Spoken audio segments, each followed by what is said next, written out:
Bismillah, wassalatu wassalamu ala rasoulillah. Assalamu alaikum wa rahmatullahi wa barakatuhu. Bienvenue à tous. Marhaban bikum jami'an.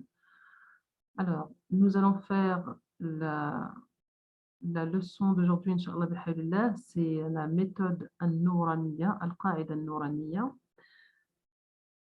avec des explications en français, Inch'Allah bihablillah. Alors, bien entendu, pour ceux qui ne connaissent pas al-Qa'ida al-Nouraniya, à travers cette leçon, cette première leçon du mois, on ne va pas apprendre les lettres, mais on va apprendre les composantes de la lettre. C'est-à-dire, techniquement, ce que le nom de la lettre contient. Et à travers cette maîtrise de son, correction de son, à travers ce travail-là, nous apprenons derrière beaucoup de règles de tajwid.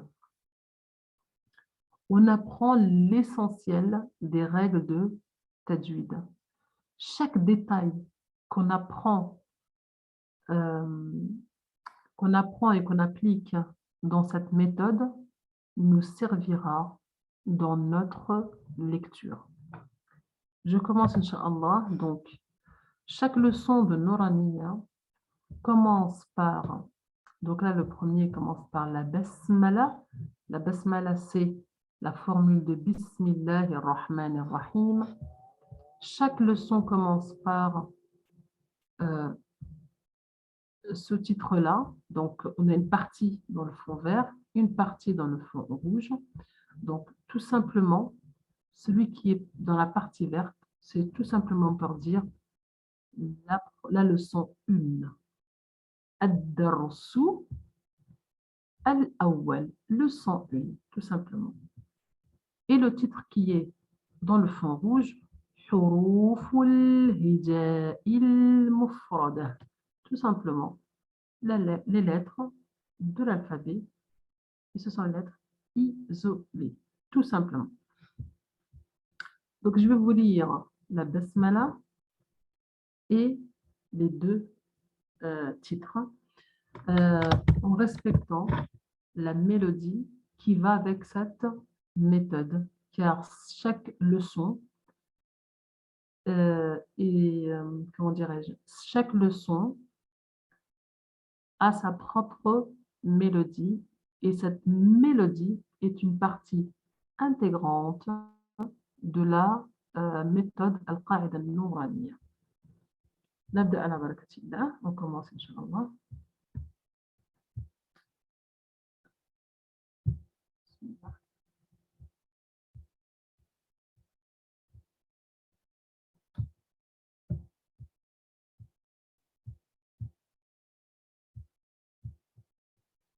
Bismillahirrahmanirrahim.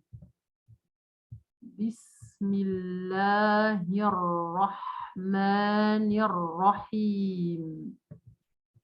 Ad-darsul awwal. Ad-darsul awwal.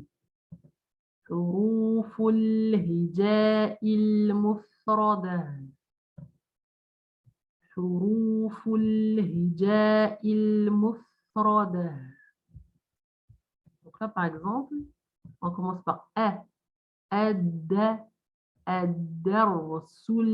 awwal. On commence par A. Ça doit être bien aigu. Et on finit, le dernier son, c'est le L. Ad-darsul awwal. Et là, on fait des liaisons entre les mots.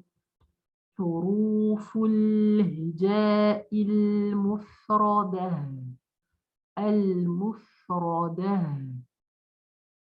Je vous donne un exemple. Ici, par exemple, on dit al-mufrada avec le ha à la fin.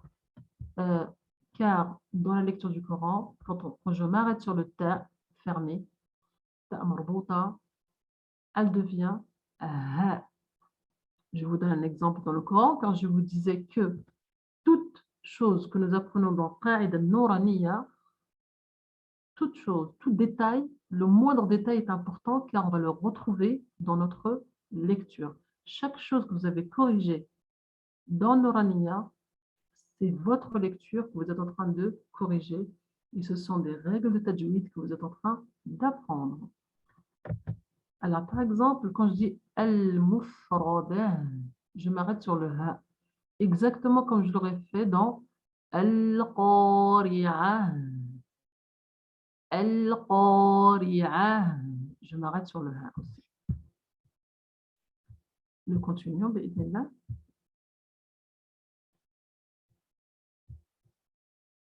Alors, ici, on peut se poser la question, mais qu'est-ce que j'apprends?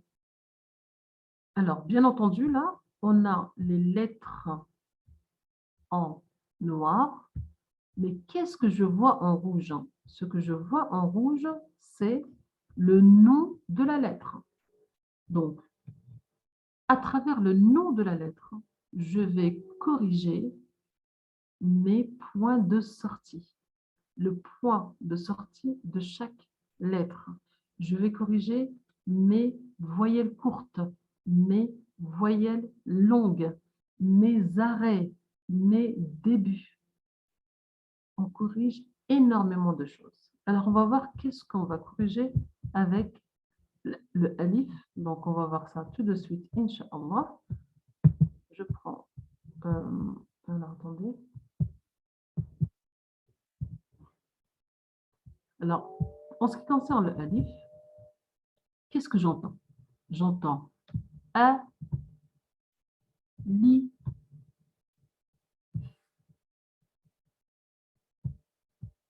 Qu'est-ce que je corrige à travers alif? D'abord, hamza fatha a, car en arabe, le a, hamza fatha a est aigu. Ça n'existe pas hamza fatha a grave, comme nous avons l'habitude de le dire en français. En français, c'est le a. Il est plutôt aigu, il est plutôt grave, pardon. Alors que hamza fatha a, quand je dis hamza fatha, ça veut dire que je suis en train de vous dire que ça c'est la hamza et qu'au-dessus qu'il y a la fatha, et pour la lire je dis a. Donc le hamza fatha a en arabe est aigu. Exemple, si je vais commencer sur le Fatiha, Bismillahirrahmanirrahim, a, al, alhamdu, a, alhamdu. Je ne dis pas alhamdu, alhamdu. Ah, non, c'est faux. A, alhamdu. Donc, si je corrige a à travers alif, ça veut dire que j'ai corrigé toutes les hamzas que je vais rencontrer dans ma lecture, elles seront corrigées. A, I, ou, A, alhamdu. Qu'est-ce que je corrige d'autre? À travers la hamza, donc, je corrige la hamza qui doit être aiguë et non emphatique. Ce n'est pas A, c'est A. Et je corrige la fatha qui est courte, que je ne dois pas prolonger. Je ne dois pas dire alhamdu, a'udhu. Non. Alhamdu, alhamdu, a'udhu, a'udhu, pas a'udhu. Vous voyez, je corrige ma voyelle, je corrige ma lettre et tout ça précisément. Après, j'ai la deuxième partie. J'ai a, li, li. Généralement, on n'a pas de problème avec le son l, mais on peut avoir le problème avec la voyelle. Donc, la voyelle, pareil, on a une kasra et qui est courte. C'est pas, on ne prolonge pas comme avec le ya. Je ne vais pas dire ali. Ah, non, c'est ali, ali, ali, ali. Et enfin, j'ai le fa, f avec un soukoun. Qu'est-ce que je vais corriger à travers ce fa? D'abord, je vais corriger le point de sortie du fa et je vais corriger les caractéristiques du fa. Le fa, c'est une lettre qui est soufflante. Donc, je vais corriger le point de sortie, al-makhraj, alif. alif, alif. Où est-ce que je vais retrouver par exemple ça dans ma lecture? Dans Sourate Quraysh, on dit à la fin d'un verset رحلة الشتاء والصيف والصيف. Vous voyez?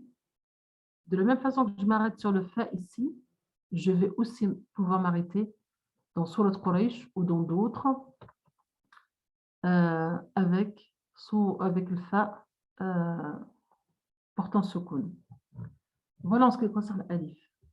Quand je vais dire ba, ta, fa, je suis en train de corriger al-mad al-tabi'i.